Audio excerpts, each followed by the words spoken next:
আসসালামু আলাইকুম প্রিয় দেশবাসী।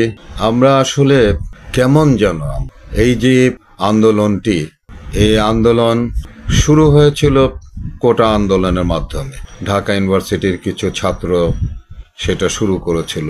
তারপরে এই আন্দোলন ছাত্র জনতা সকল শ্রেণীর মানুষ একত্রিত হয়ে কিন্তু এই আন্দোলনটিকে আজকের এই জায়গায় নিয়ে এসেছে। কিন্তু সেই জায়গায় এখন যা দেখছি আর কি, এত সমন্বয়ক দেখছি, তারপরে আপনার মাস্টার মাইন্ড দেখছি। মাস্টার মাইন্ড বলতে কি বোঝাচ্ছে আমি তো এটা আমার মাথায় ঢুকছে না। মাস্টার মাইন্ড বলতে কি বোঝাচ্ছে? তাহলে যারা জীবন দিয়েছে সেটা কি মাস্টার মাইন্ড করে কি এই জীবনগুলো মানে এই মানুষগুলো মারা গেছে? তাহলে তো এদের দায়িত্ব তাদেরকে নিতে হবে।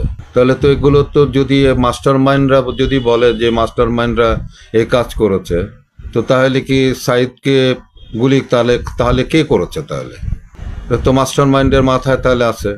তারপরে যে প্রথম দিন যে ৬-৭ জন মারা গেল, তাহলে এটাও তো তাহলে মাস্টার মাইন্ডের মাথার মধ্যে আছে। তো এই যে এতগুলো জীবন এবং এতগুলো মানুষ আহত হয়েছে, এগুলো কি মাস্টার মাইন্ডের মাথার মধ্যে আছে? এগুলো কি ছিল? তাহলে যদি এটি থাকে মাস্টার মাইন্ডের, তাহলে তো তাকেও জবাবদিহি করা উচিত। তাদের তো জবাবদিহি করতে হবে। এই মৃত্যুর দায়িত্ব তো তাহলে তাদেরকে নিতে হবে। এটা কোন ধরনের কথাবার্তা হচ্ছে?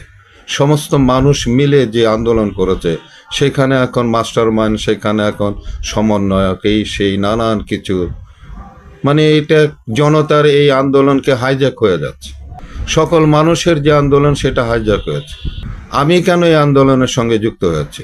আমি তো এই আন্দোলনকে আমার যে বিষয় ছিল এটার আমি বলবো যে প্রথম আমি আন্দোলনটি করছে আমার ঘরের মধ্যে, যেটি পিনাকি সাহেব যে আন্দোলনটি শুরু করেছিল, যে ইন্ডিয়ান পণ্য বর্জন করা।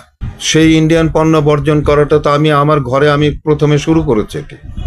তা আমি তো বরঞ্চ তার এখান থেকে কিছুটা উদ্বুদ্ধ হয়েছে। তো এখন এই পিনাকি সাহেবকে কি এই মাস্টার মাইন্ডের মাথার মধ্যে ওনার সঙ্গে যোগাযোগ ছিল? এটা ক্লিয়ার করতে হবে।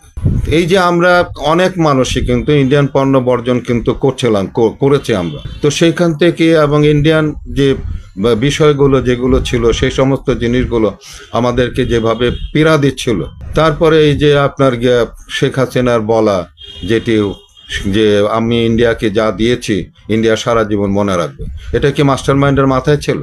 তো মাস্টার মাইন্ড কি তাকে দিয়ে বলাইছে? এটা আরো এরকম আছে, রাজাকারের বাচ্চা বলা, এটাও কি তাহলে তার মুখ দিয়ে কি মাস্টার মাইন্ডরা বলাইছে? এই ক্ষোভ,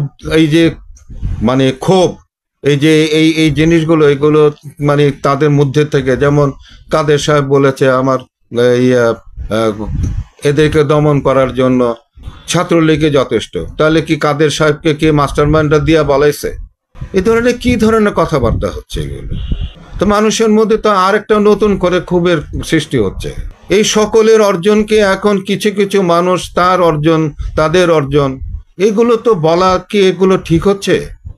এই যে আমি যে কথা বললাম যে ইন্ডিয়ান পণ্য বর্জন করা, তারপরে যে আমি যেটি দেখলাম যে করিডোর দিয়ে দেওয়া, বাংলাদেশের মধ্যে দিয়ে করিডোর দিয়ে দেওয়া, এগুলো আমার মধ্যে ক্ষোভের সৃষ্টি হয়েছে।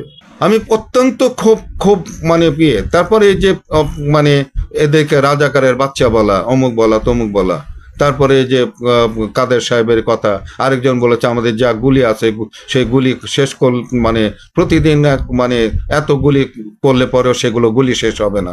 তো এই সমস্ত জিনিসগুলো আমাদের মধ্যে কিন্তু ক্ষোভের উদ্রেক করেছে। কিন্তু সেই ক্ষোভের কারণেই কিন্তু আমরা কিন্তু অনেক আগের থেকেই কিন্তু, তারপরে যেমন শেখ হাসিনা যখন চায়নাতে গেল, আমাদের তিস্তার পানি দিচ্ছে না, সেই তিস্তার পানি থেকে তো আমাদের মধ্যে একটা ক্ষোভের যন্ত্রণা শুরু হয়েছে। এগুলিকে মাস্টার মাইন্ডের কাজ, এগুলিকে উনি করাইছেন যে পানি দেবে না ইন্ডিয়া, তারপরে আমরা এরকম চেতে যাব। তারপরে তিস্তার পরিকল্পনা করেছে চায়না, সে চায়নাতে যখন যাচ্ছে, ইন্ডিয়াতে যাচ্ছে, তার পরামর্শ আনতে মনে হয় নাই তো সে আমাদের দেশের প্রাইম মিনিস্টার সে তো ইন্ডিয়ার মুখ্যমন্ত্রী ছিল। তো এই সমস্ত জিনিস কি মাস্টার মাইন্ডরা কিংবা সমন্বয়করা করে দিয়েছেন? হ্যাঁ, তাদের সমন্বয়কদের এবং যারা আগে ছিল, অগ্রণী যারা ছিল, তাদেরকে আমরা ছোট করতে চাই না। তাদের একটা ভূমিকা আছে, বিশাল ভূমিকা আছে। কিন্তু পুরো আন্দোলনটাইকে যদি এখন আপনারা হাইজ্যাক করে পালান, তাহলে তো এটা অত্যন্ত দুঃখের বিষয়।